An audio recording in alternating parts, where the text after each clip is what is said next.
Thank you, and good afternoon. I hope you're all having a great time here at RedState, and we are very, very happy to be here with you. As you heard, my name is Alison Fraser, and I'm with the Charles Koch Institute. And let me bring on our three panelists, if they would join me now as well. Just come on out, y'all, don't be shy. Okay, so while they're coming out to join us, I want to say just a few words about the Charles Koch Institute for those of you who are not familiar with us. We're a 501c nonprofit educational organization. We don't engage in any political activities or any lobbying, so there won't be any election talk in our panel. And if you want to learn more about us, I'd encourage you to visit our table right outside these doors. What we do at the Charles Koch Institute is to educate on the principles of free societies and limited government, and how those principles create the best outcomes for individuals and for families. We work on a number of issues that we think are really important in society today, such as free speech and academic freedom, technology and innovation, and the role regulation does play and shouldn't play, foreign policy, criminal justice reform, and our topic that we're here to discuss today, corporate welfare. So briefly, why does the Charles Koch Institute care about corporate welfare? We believe that it's becoming more persistent and widespread, and that's causing some real harm to our economy, harm to opportunity for ordinary Americans, and it's also harming our economic way of thinking, our economic traditions. And lastly, it is really harming our trust in government and our faith in political institutions. So let me now introduce these panelists who have joined us. This is in alphabetical order because they're all to the right. Starting with Akash Chougule. Akash is first. He is the Director of Policy at Americans for Prosperity, where he manages their grassroots and policy efforts.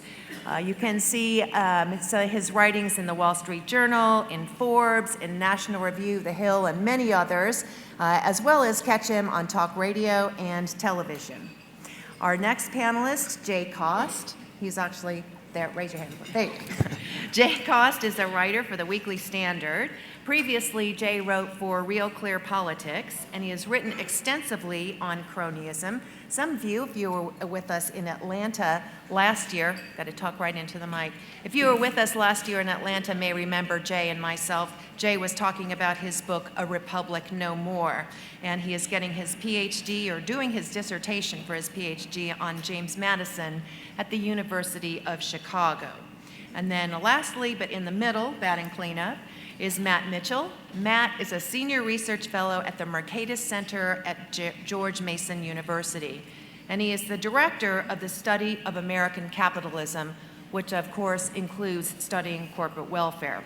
You can read Matt's work as well in the Wall Street Journal, the New York Times, the Washington Post, and many others. So, gentlemen, I'd like to start with a brief discussion about what corporate welfare is. I think we're all thinking the same thoughts, but we think about it slightly differently.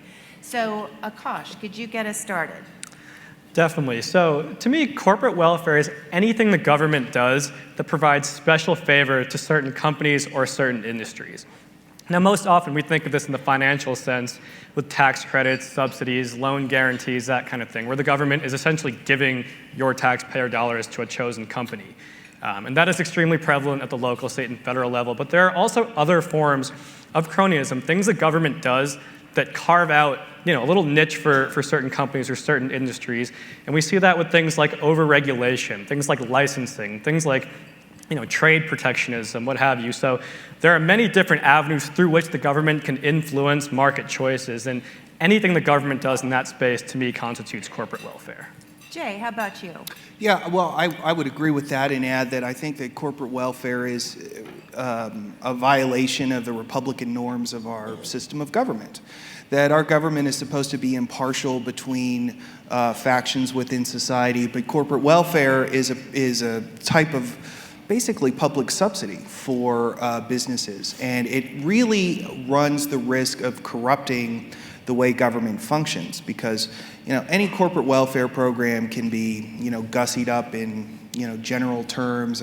Oh, well, this is going to add this many jobs, and this is going to grow our local economy here and there, and so on and so forth. But really, the danger with corporate welfare is not just that it wastes money, but it corrupts a relationship that citizens are supposed to have with legislators and members of Congress, because members of Congress develop relationships with the corporations that receive the welfare, because those corporations will donate money to them and they'll apply them with lobbyists and offer them jobs after they leave office. So corporate welfare at its most extreme really corrupts what is supposed to be a Republican form of government.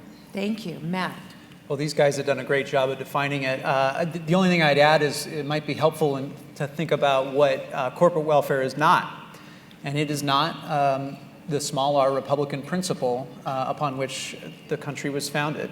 And you can find this in the General Welfare Clause of the Constitution. So a lot of people look at the General Welfare Clause and think, oh, well, this is an elastic clause that gives Congress a lot of authority. And there's some good debates about that, even between Madison and Hamilton. But there was one thing that the founders agreed on, both Madison and Hamilton, which was that the general part of the General Welfare Clause was a very limiting principle. And what it meant is government was supposed to promote general welfare, not the specific welfare of special interests. And for the better part of a century, presidents of both parties, all parties, now which parties are these? These are the Democratic, Republicans, the Federalists, and the Whigs. But for the better part of a century, they interpreted that clause to limit Congress's remit to only do those things which promote the general welfare. And you're not supposed to pick winners and losers and have your thumb on the scales of competition.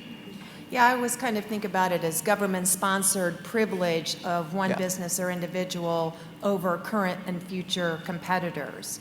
So, Matt, is this a pretty singular problem? Is it very widespread? How do we think about it? Yeah, I'd say it's very, very pervasive, and it's at all levels of the government.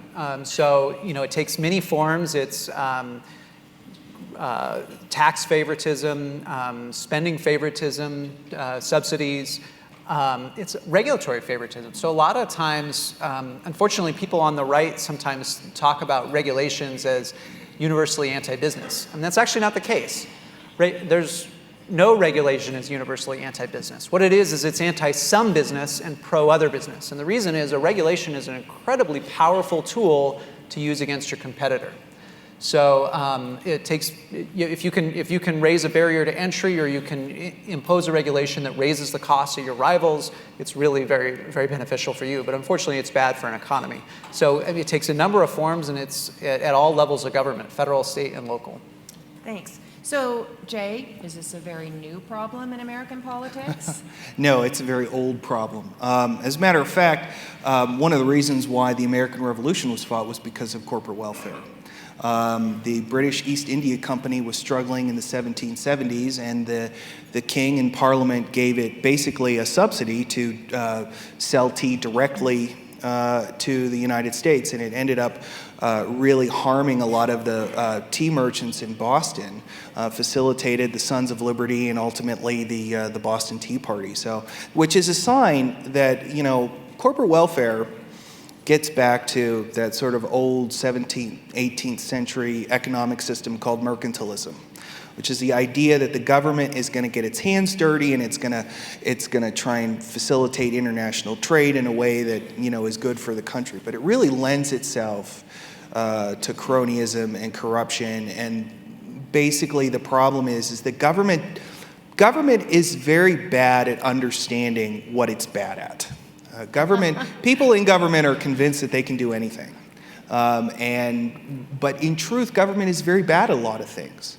And the principle, the idea, the notion behind corporate welfare is we're going to give direct benefits to this group, but over time those benefits are going to redound to everybody else. That's the theory. But in practice, we're looking at like 400 years of history that this hasn't really been realized. It's a very old problem. So it's been around for a long time. And it's at every level of government, and it's pervasive across all government kinds of policies. That's what I'm hearing you guys say. So Akash, maybe you could talk about, in the context of some of the projects that you have worked on at Americans for Prosperity, what are some of the current issues for people to really wrap their hands on that? I mean, the Boston Tea Party was many, many years ago. What are policies that are affecting us today that you would call corporate welfare? Yeah, absolutely. And I love the angle with the Boston Tea Party. As a New Englander, that's an interesting way to think about what that was all about. But I think while it is a very old problem, we on the right are just now starting to make this a serious issue for conservative activists, the media, politicians alike, to start understanding the scope and the context of how large this problem really is. So on the right, and rightfully so, we're very concerned about abuse of the welfare state as we think about it traditionally, right? So welfare programs, food stamps, Medicaid, what have you. These programs are costing a lot of money to taxpayers. They're often hurting people that depend on these programs, but we really have no moral ground to stand on to take on the welfare state if we're not willing to take on the welfare state of big businesses and billionaires and people who supposedly act like they're on our side. So I think that's an important, frame through which to look at this conversation.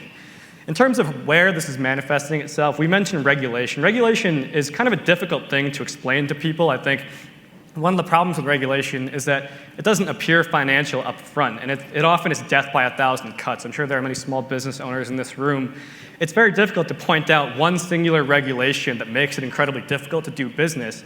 But over time, what we're seeing is that the more government gets involved in business, the more businesses get involved in government, and then we have these corporate lobbyists and people who have the political connections.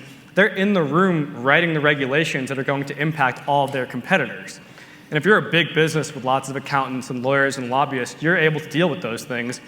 But those same rules are applying to the mom and pop shops on Main Street and essentially regulating them out of, maybe out of existence, out of growth, out of expansion. One of the ways I like to look at this, and I think one of the ways it's most prevalent, Senator Gardner talked about this, is that for the first time we're seeing more businesses closing than we're seeing businesses starting.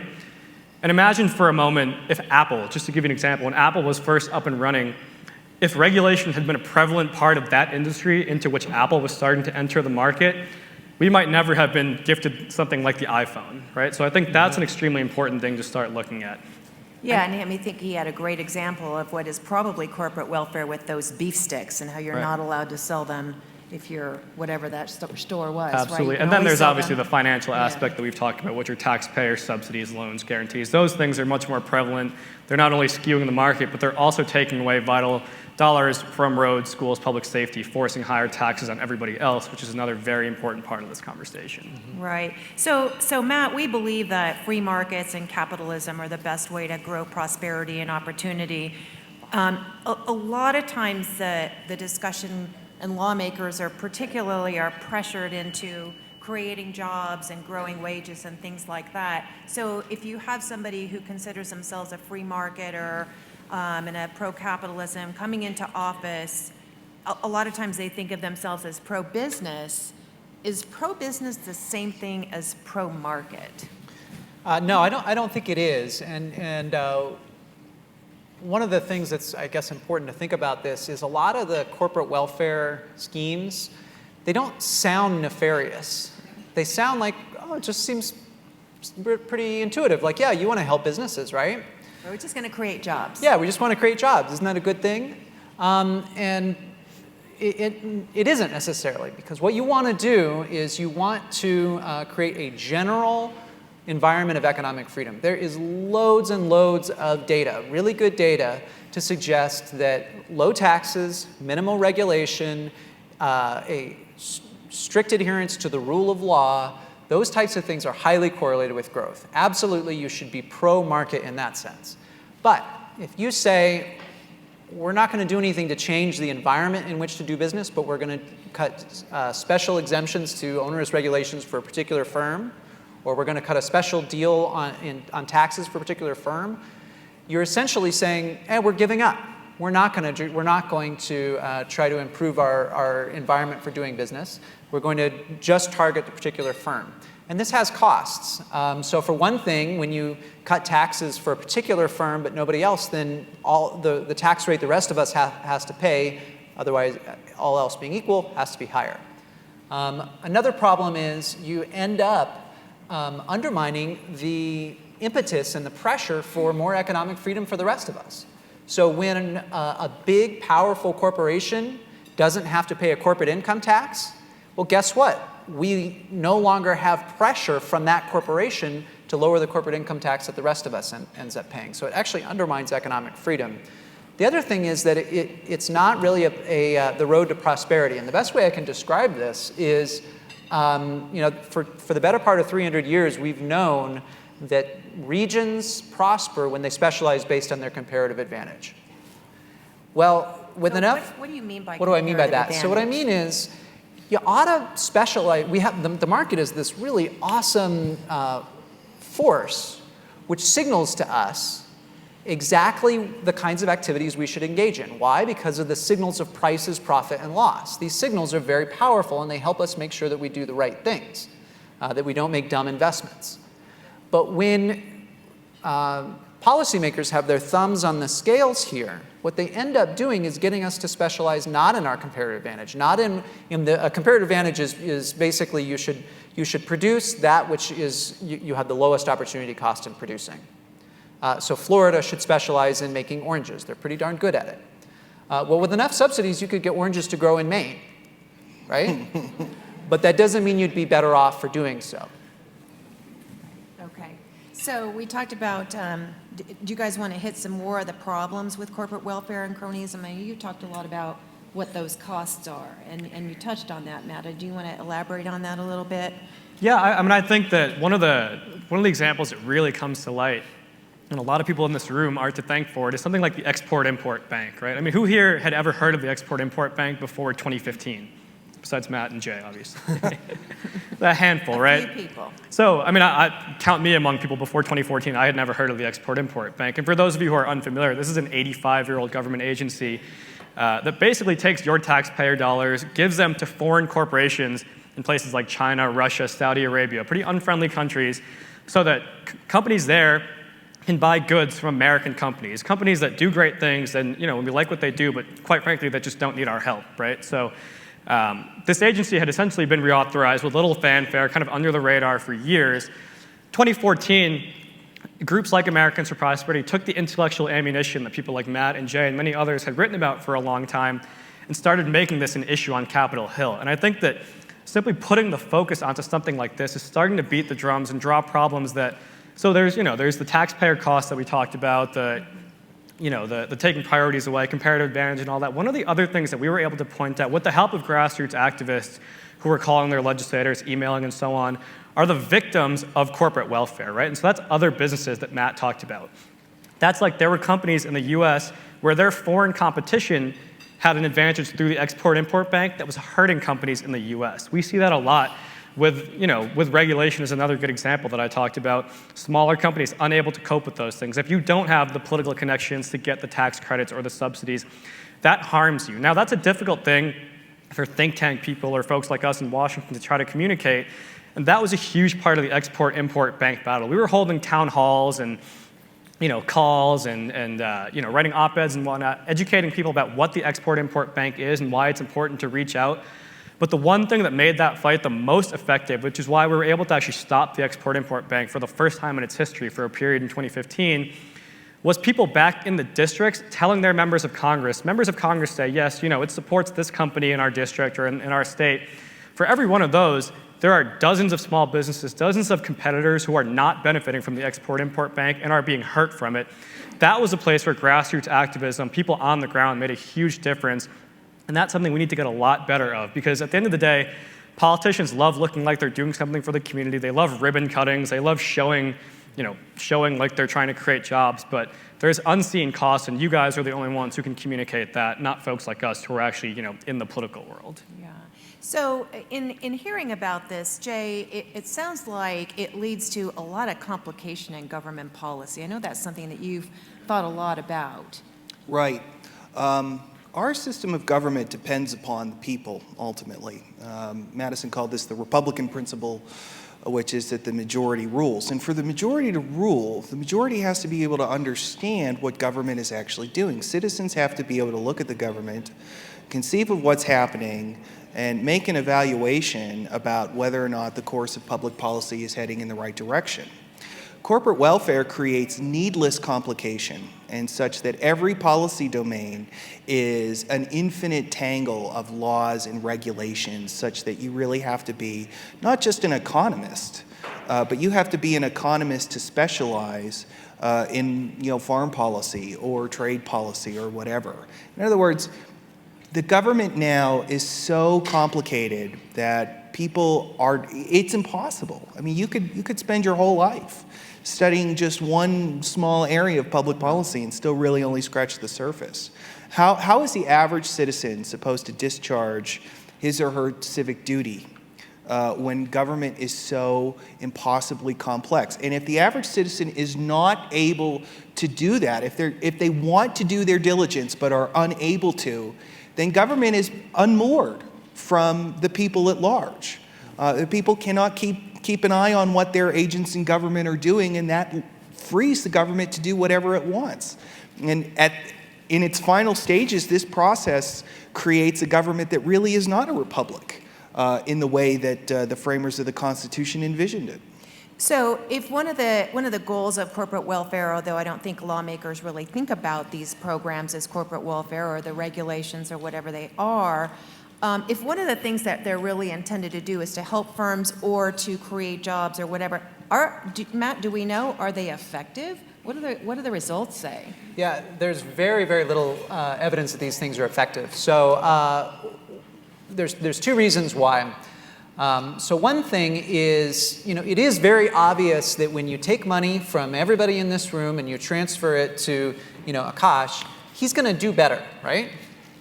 We wouldn't expect him to do worse. Well, guess what? A lot of the studies that government commissions in order to see if these things work, that's exactly what they do. They survey, well, when we took boatloads of cash and we gave it to a particular firm or industry or individual, did they do better? Actually, by the way, about 40% of the studies find that they don't do better, which is amazingly bad.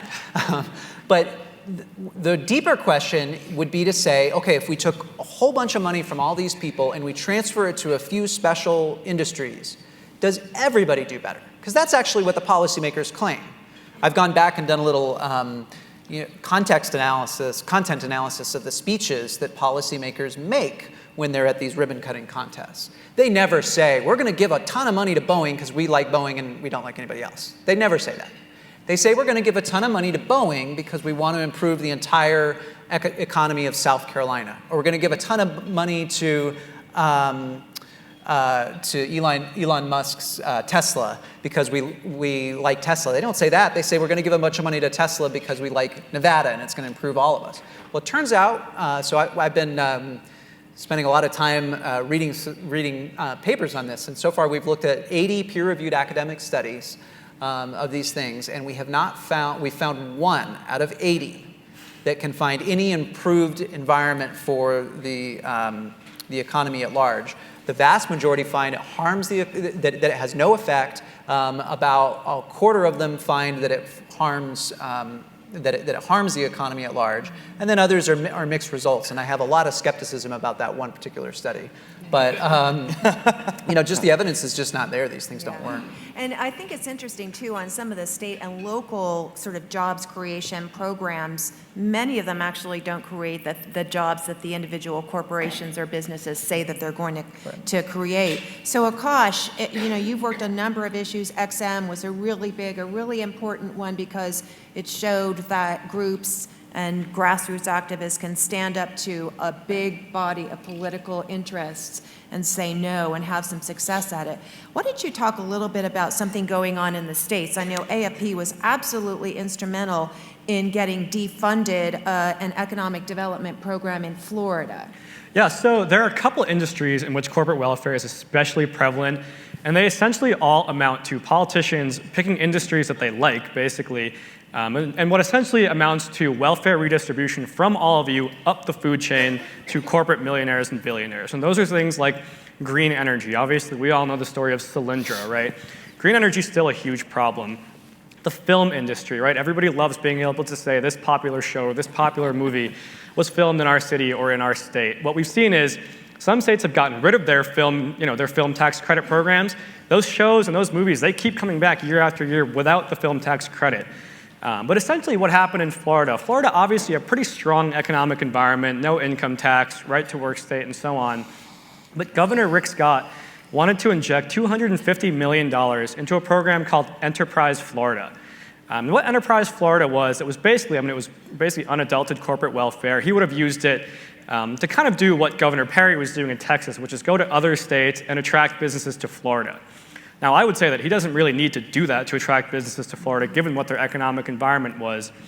But what he ended up doing was trying to sell this program. AFP, obviously, we went around and activated the grassroots. That was a lot of people like the ones in this room. But one of the things that we did, and I think this is a really, really important thing, is that we reached out to Democrat legislators in the Florida House and Senate as well, right? Corporate welfare, you would think, is something that kind of spans across party lines, where the left is big on, quote unquote, going after big business.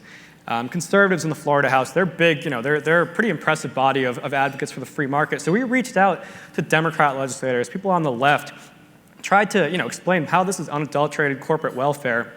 Basically, what ended up happening was that creating the Enterprise Florida Fund passed, but it did so with Democrat lawmakers because we peeled off enough Republicans. What that ended up doing in turn was it weakened Governor Scott's hand. It showed that this was not a popular program, which gave enough cover to the budget chairman in the House and Senate, both of whom were opponents of corporate welfare, so that when the budget finally came out, it appropriated $0 to the Enterprise Florida Fund for 2016. So that was another huge, that was another pretty impressive example of standing up to the political establishment, the corporate cronies, and having people on the left and right come together and say, enough is enough, we don't need this, and there's a better direction. Yeah, I think that's just such a great story, and congratulations to you and everybody who worked on that. And I think one of the, from my perspective, one of the terrible sort of insidious things about corporate welfare is this notion of the government, whether it's government bureaucrats overseeing a program like Enterprise Florida, or whether that's the individual politicians really trying to pick winners and losers in the market. And it gets down to this question of that's just not fair. And Jay, this seems to be going, playing into the mood of the country today, feeling that, the system is rigged. So for those who have money and connections, they get the benefits, they get privileges, and everybody else either has to pay for it or, they can't get ahead. Talk to us a little bit about, I know that's something you're quite thoughtful about. Sure. Yeah, absolutely. Well, the system is rigged. I mean, that's, it's just... It's as simple okay, as we're that. done then. I mean, that's the sort of 5-cent answer. Isn't that part of this moral argument about it? Yeah, absolutely. I mean, look, the problem, and the way I like to think about this, I'm from Pittsburgh, and Pittsburgh is a big city, and it is where it is because of the confluence of the three rivers and the availability of coal, and it facilitated a lot of industry. And if you look at most cities, they are where they are, and they're growing where they're growing because there's an economic need for them. They serve some sort of economic purpose. Washington, D.C. is where it is because of a compromise between Alexander Hamilton and Thomas Jefferson in 1790. And yet, it really serves very little broader economic purpose. And yet, it is one of the fastest growing cities in the country, in the world. So much so that they're now ahead of Los Angeles in terms of gridlock and traffic on the roads. They can't build roads fast enough to keep all these people here. And despite the fact that there's no great port in Washington, D.C., it's not a great financial center. There's no industry there. Overwhelmingly, the richest counties in the country are increasingly inside Washington, D.C. You have to ask yourself why. Why is that? It's because money is flowing into Washington, D.C. to lobby the 535 members of the United States Congress and the President of the United States and the bureaucracy. That is what's going on. And this is a tremendous challenge for our Republican system of government. Because the truth of the matter is that if you're not one of the people shoveling money into Washington, D.C., maybe your member of Congress will set up a tour for you of the Capitol building, and maybe he'll get you some tickets to go see, the White House, whoop-de-doo. But the fact of the matter is that the big decisions in Washington are being made by people who are sponsoring that city and growing the government. And if you're not one of those people, then you're just at their mercy.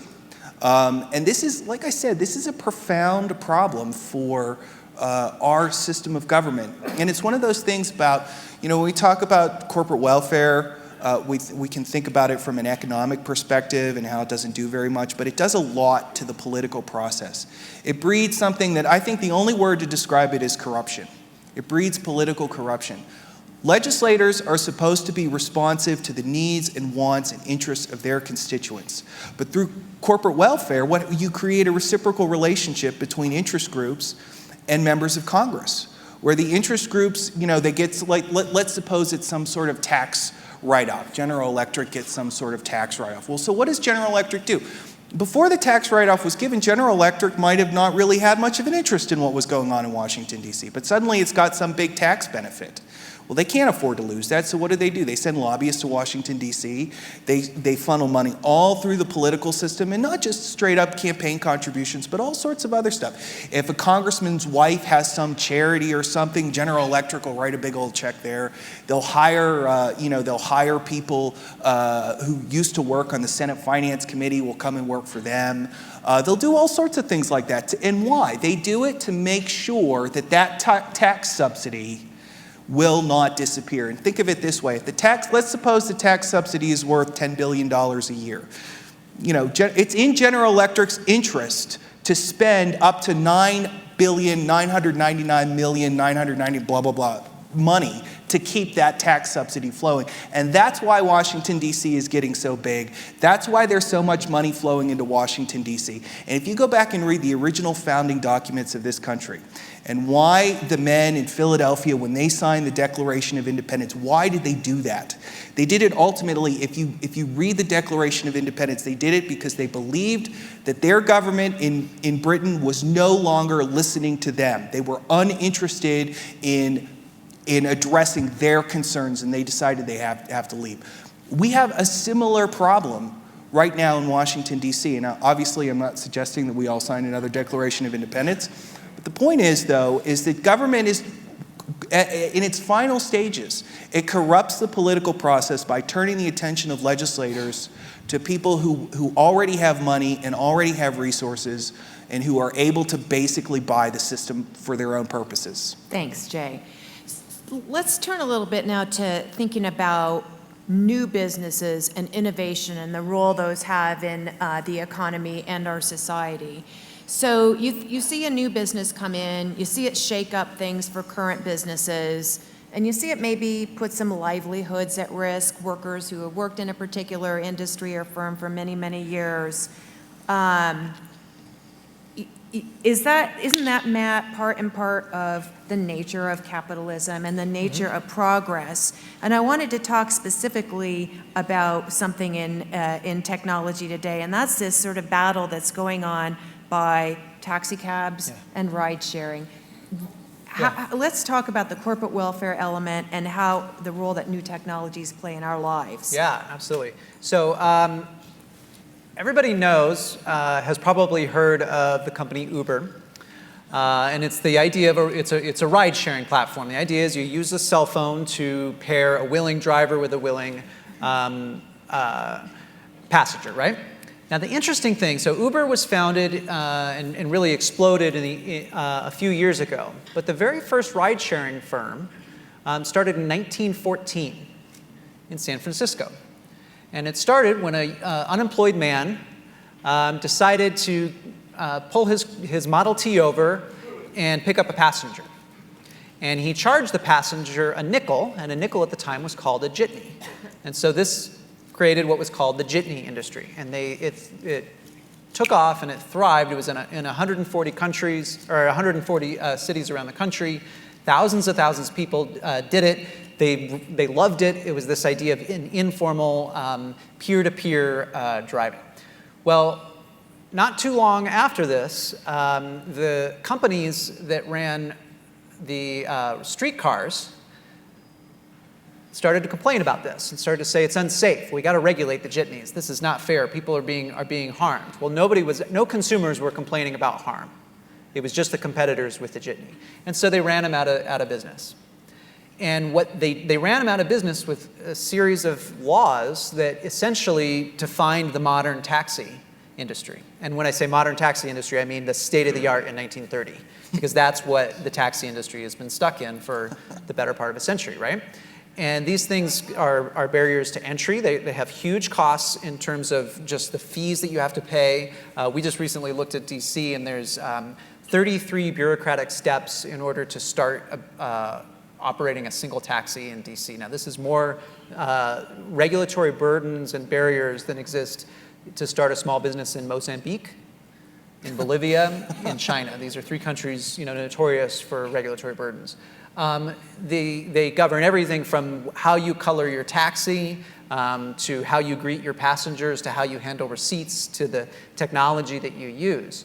And what these do is, for a long time, of course, they protected the taxi industry.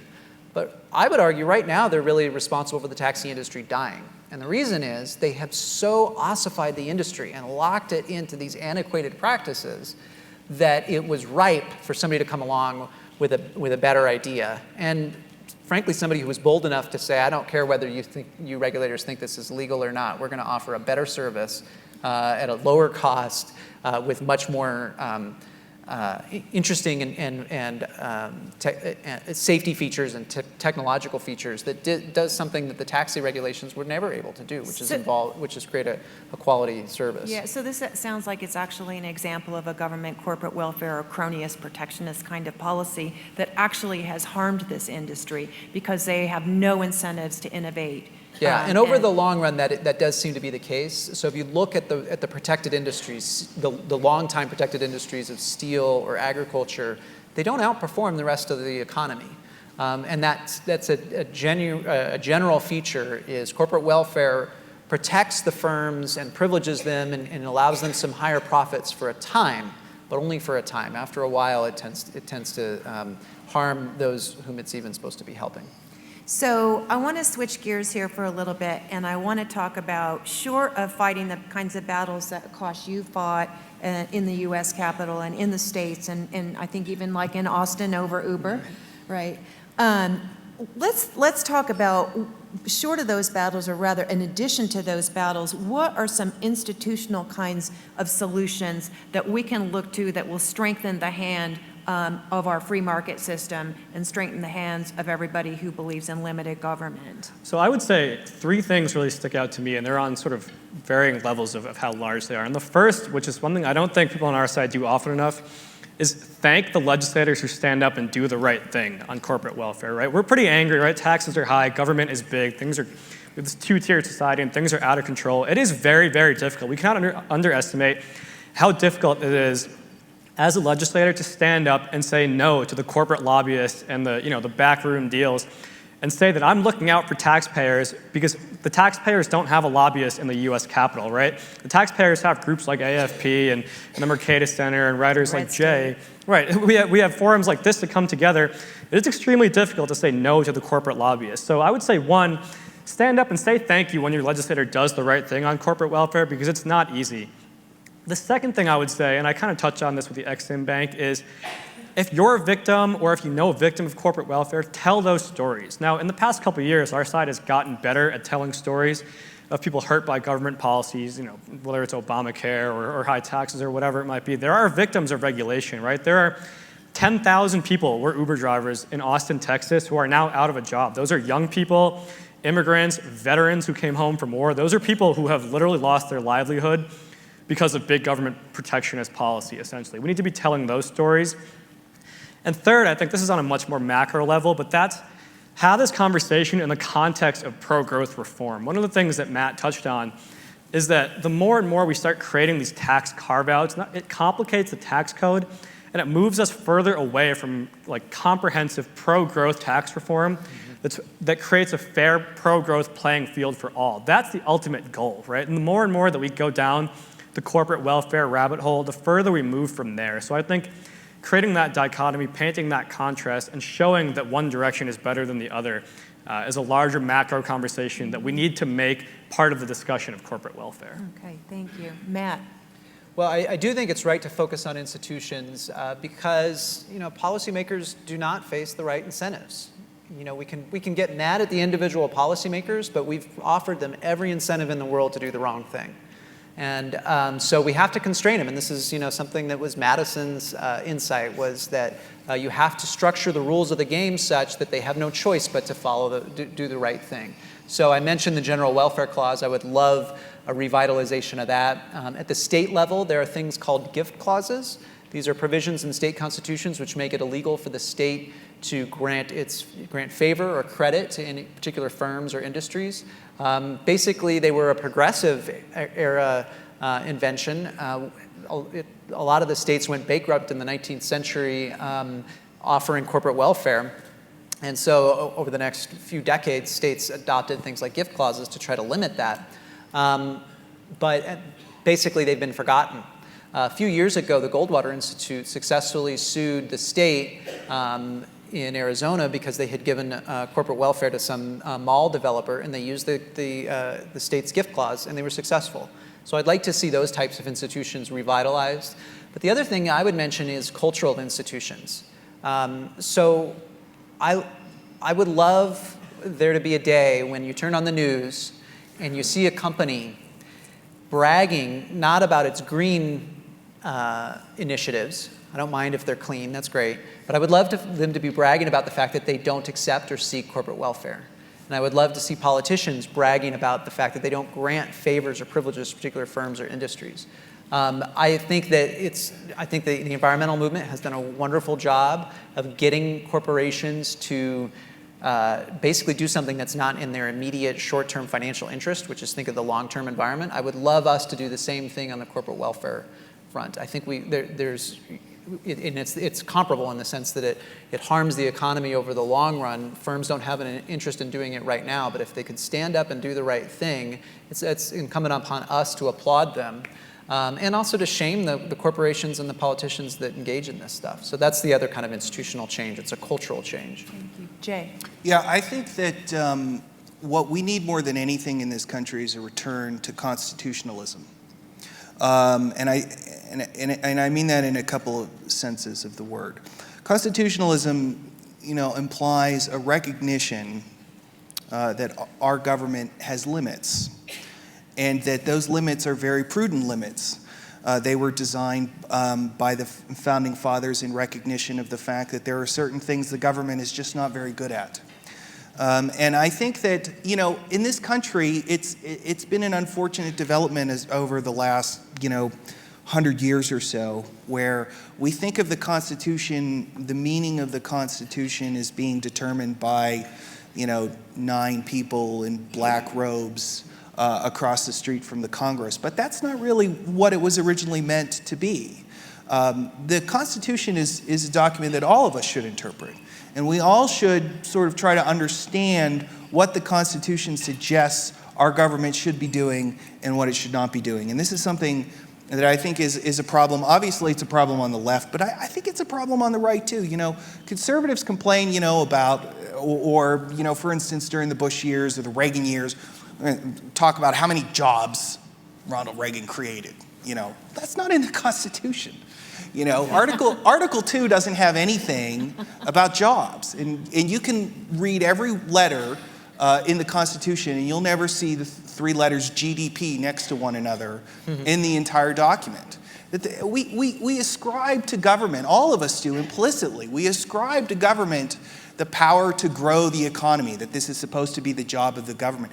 As a matter of fact, there's really only one intimately economic thing the government is supposed to do, is regulate the currency, and our Congress outsources that to the Federal Reserve. What we need to do as citizens is we need to start insisting that our government's job is equal protection under the law. That the job in a Republican form of government, in a republic, the government's job is not to make sure this guy gets a job and that guy gets a job. It's to make sure everybody is treated fairly and decently, and their individual rights are not violated, and they are not being asked to subsidize one of their fellow citizens. And I think that one of the problems that we have in this country, including on the right, is that we don't really have that kind of constitutional spirit. We expect our own politicians to create jobs. And one of the ways they do this is, well, okay, I need to create jobs to get reelected. Oh, here's a lobbyist from Boeing on the line calling me and telling me how many jobs this subsidy will create. Okay, let's do that, and then I can have the big ribbon cutting ceremony, and it'll make everybody happy. In other words, that's part of the problem. We expect the government to do things that the founding fathers knew the government wasn't going to be able to do very well. It's not going to do them well. And I think that that's been a real problem, and especially among conservatives, if we start to kind of, return to first principles of government of equal protection, and we expect our representatives in government to live by that standard rather than trying, let's get GDP up to 5%. That's not your job. Your job is equal protection. If all of us start thinking along those lines, politicians will follow. Thank you, Jay. So we've got one super quick last question, and then we're going to go to your questions. So while folks line up, hopefully they'll have some questions for you. My question is, very quickly, what is your favorite bad example, the worst poster child you can think of corporate welfare? Matt, do you want to get us started? Sure. I think my favorite bad example is Tesla. And part of the reason why is because I want to love Tesla. Like, those cars are beautiful, right? And this should be a story of an entrepreneur doing something that people thought was impossible technologically. Instead, this is what the story is. It's the story of a guy going to Washington, getting a loan for $500 billion from the Department of Energy, then going to Washington and getting Congress to pass a law that says every taxpayer who buys his vehicle gets a $7,500 write-off on their income tax. Then going to state capitals, getting Colorado, for example, to have a similar tax credit there. Texas, Florida, California, a bunch of them. Then going to California, imposing getting a law that says your competitors have to buy tax credits for every vehicle that they make that is not just like Tesla's. And then if they can't, then other companies can buy those tax credits from Tesla. It's all the way down. Actually, Alison, you were telling me there's airports in California in LA, where they have special lanes just for green vehicles like Tesla. I mean, the privileges just are all across the board. And it's just corrupting of the very nature of capitalism. That's not what capitalism is about. Capitalism is not figuring out ways to please politicians and get favors from them. It's figuring out new and innovative ways to please customers, and I think it's just a tragedy. Thanks, Matt. If you guys can go super quickly, because I know there's some folks who want to ask questions. Jay, do you have something that's quick? My favorite would probably be the Farm Bill. Okay. Because the Farm Bill was originally designed as basically a massive social welfare program is what it was. And then during the Great Depression, I think it was like 30-40% of people still earned a living from the farm, and the farms were in terrible shape. So let's just give the farmers money. I'm going to have to jump in. Akash? I'll make it quick. Mine is definitely Uber. I'm 26. I can't even remember how people my age got around before Uber was a thing.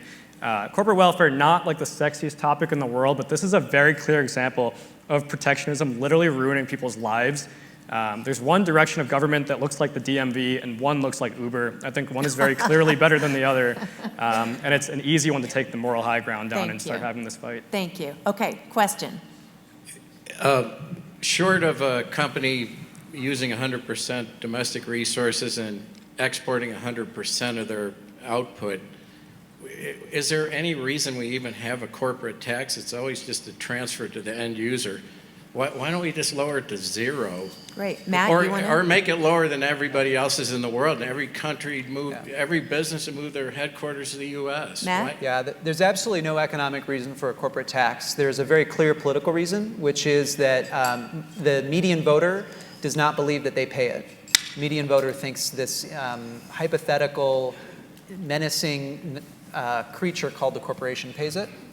They don't realize that there's only three ways that the corporate income tax is paid: either in lower wages for workers, higher prices for consumers, or lower returns for investors. That's it. So that's why we have it. It doesn't make any economic sense. Thank you. Next question. If you could make it a question and make it brief. It'll be real brief. Let me distill down what I think is happening here. Mr. Congressman passes some legislation that favors a certain industry in exchange for money to keep Mr. Congressman in in his seat in Congress, which is all he cares about anyway. I think that's what's going on. What I wanted to ask you is two things.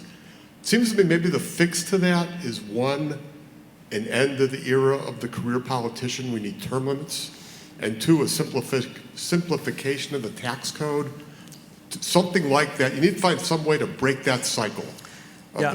Business gives money to politicians and exchange, and on and around it goes. I think everybody wants to answer this one. Jay, you want to get us started briefly? I've gone back and forth over the years on term limits, and I've landed on I'm opposed to term limits. I think there are other things that you can do to stop the relationship between legislators and interest groups. I think you can cut down on the revolving door, campaign finance, start thinking outside the box. I like Citizens United for that reason. But look, one of the problems with term limits is that it undercuts the capacity of the legislative branch. If you take it back to Federalist 51, Madison envisions the three branches in competition with each other.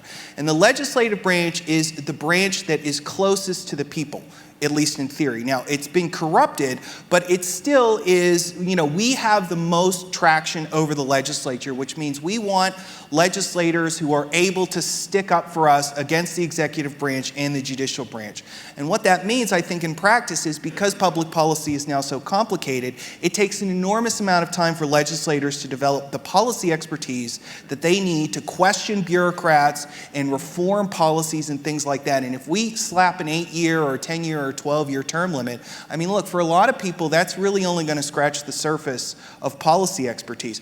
And more broadly, I think the fact that we're talking about term limits, we're talking about slapping a constitutional limit down, really trying to solve what is a problem among citizens, where citizens are not turning legislators out of office even though they're not doing a good job. And I think that that's what we need to start doing, especially if you're from a safe Republican district. I mean, you can afford to toss him if he stinks because you don't have to worry about the Democrats winning the seat. I think what we need to do is we need to start focusing on turnover, keeping the good ones in, and getting rid of the bad ones. Thank you. And is there we have time for one last question. There's two. Okay, if you guys can ask really short and if you guys can answer really short, because we're going to get the hook here. Go ahead. I was one of the political activists that rallied the entire internet against the internet sales taxes. 30 of us flew into DC. So I'm very familiar with this issue, and we actually have been able to keep $100 million of Walmart and big retailer lobby funds at bay. But my concern, and I have a question, is that the executive overreach that has resulted in net neutrality has actually strengthened the giant ISPs, and to what extent do these executive overreaches contribute to this crony capitalism? Anybody want to take Yeah, that? it absolutely does. And look, broadly speaking, executive overreach is almost kind of a misnomer, because Congress has, over the last 100 years, systematically abdicated its responsibilities under Article 1, Section 8. It doesn't want any of them. It hands them all off to the executive branch. What it really wants to do, the one thing it won't let the executive branch touch is the tax code, because the tax code is the way that they can tinker with the nuances of the code to reward this interest group and that interest group. All the other big picture general welfare clause stuff, they prefer to hand over to the executive branch so they don't have to take responsibility for it. And I think from a big picture, 30,000 feet perspective, we need to start insisting that Congress act to restore the constitutional balance between the branches, which means that moving forward, Congress has to insist on power not flowing to the executive branch, but remaining with the legislative branch. And I think in a lot of respects, this experience that we've had under Obama is sort of our due comeuppance. For 100 years, Congress has been gladly handing over power to the executive branch. And all of a sudden, Barack Obama comes along and takes power that Congress doesn't want to give. Well, we open the door to that kind of activity. Thanks, Jay. Last question, if you can make it very quick. Familiar with Glenn Estepona Reynolds' revolving door tax, and what do you think of it? I like it. I like it a lot. I think that that's a great first step. I think there's other things that you can do along those lines. I think that one thing that makes a lot of sense is, and a lot of this stuff is not stuff that conservatives would think about off the top of their heads. We need to pay legislative staffers more money, and we need more legislative staffers. And all of that, you think, oh, well, that's just growing the government. No, again, get back to Federalist 51. We're not talking about growing the executive bureaucracy. We're talking about growing the capacity for legislators to act on behalf of the public.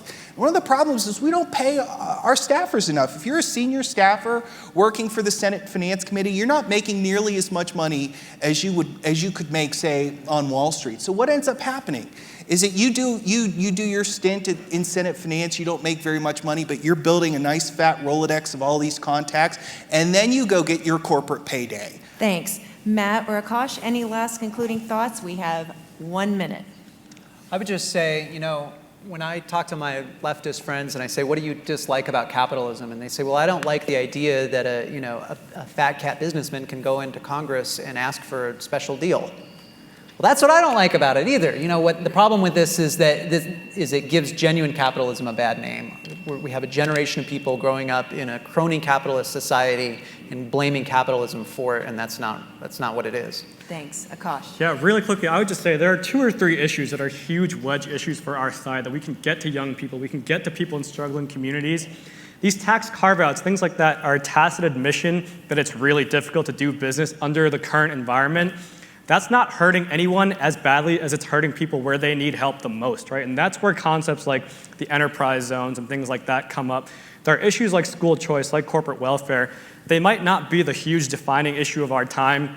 They might be, but it's a great one to take the moral high ground on. They have very immediate impacts on people's lives, and it's a great one to open the door to other free market reforms and get back to what capitalism really is. Thank you all very much. Please give a hand to our panelists.